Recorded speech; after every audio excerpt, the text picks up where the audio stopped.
अंग्रेज हमारे देश में व्यापार करने की खातिर आए और धीरे धीरे व्यापार के रास्ते उन्होंने राजनीति में एंट्री कर ली थी। राजनीति में एंट्री करने के बाद उन्होंने अपनी सैन्य नीति का विस्तार किया और भारत पर अपना प्रभुत्व कायम कर लिया।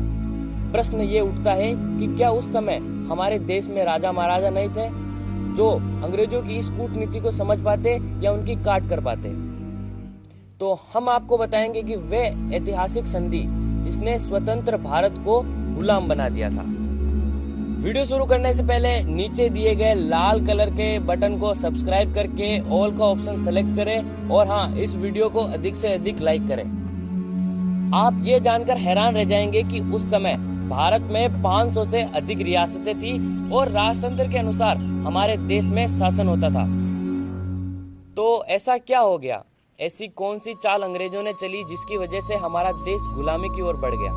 सन 1600 ईस्वी में ईस्ट इंडिया कंपनी की भारत में एंट्री हो चुकी थी और गवर्नर के माध्यम से अंग्रेज भारत की दौलत को लूटने का प्रयास शुरू कर चुके थे।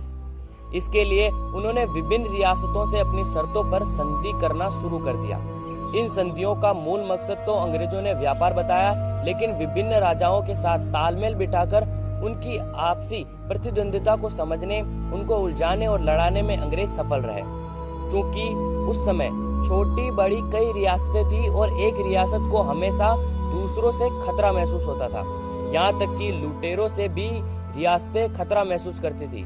ऐसे में उनकी इसी कमजोरी का फायदा उठाकर अंग्रेज उनके राज्य की रक्षा करने के नाम पे उनसे उल जुलूल संधियां करते रहे। ये 1700 के आसपास का समय था। तब तक ईस्ट इंडिया कंपनी भारत में अपने पांव अच्छी तरीके से पसार चुकी थी। मैसूर में हैदर अली के बाद टीपू सुल्तान ने फ्रांसीसियों का साथ दिया था और इसी से चिढ़कर किसी हालत में टीपू सुल्तान को अंग्रेज रोकना चाहते थे। इसी क्रम में 1797 ईस्वी में लॉर्ड आर्थर वेलजली भारत के नए गवर्नर जनरल बनकर भारत में आ गए थे। इनसे सबसे पहले मैसूर को तहस नहस करने की योजना बनाई और उस पर अमल करना शुरू भी कर दिया। इसी योजना के तहत सहायक संधि का प्रस्ताव लाया गया। इस संधि के माध्यम से फ्रांसीसियों के प्रभाव को पूरे भारत से समेटने की योजना बनाई गई। इसी संधि के अंतर्गत किसी भी रियासत को ब्रिटिश प्रशासन बाहरी आक्रमण से बचाएगा, लेकिन इसके बदले व्यापार का अधिकार अंग्रेज सरकार को ही मिलेगा। वही भारतीय राजाओं के विदेश प्रबंध अंग्रेजी सरकार के नियमों के मुताबिक चलेंगे और बिना अंग्रेजों की अनुमति के कोई भी यूरोपीय व्यक्ति किसी भी रियासत में कार्य नहीं कर सकेगा। इस संदर्भ में एक अंग्रेज अधिकारी को भी रियासत अपने खर्चे में अपने पास रखेगी। आप ये जानकर हैरान होंगे कि हैदराबाद के निजाम सबसे पहले इस संधि के शिकार बने।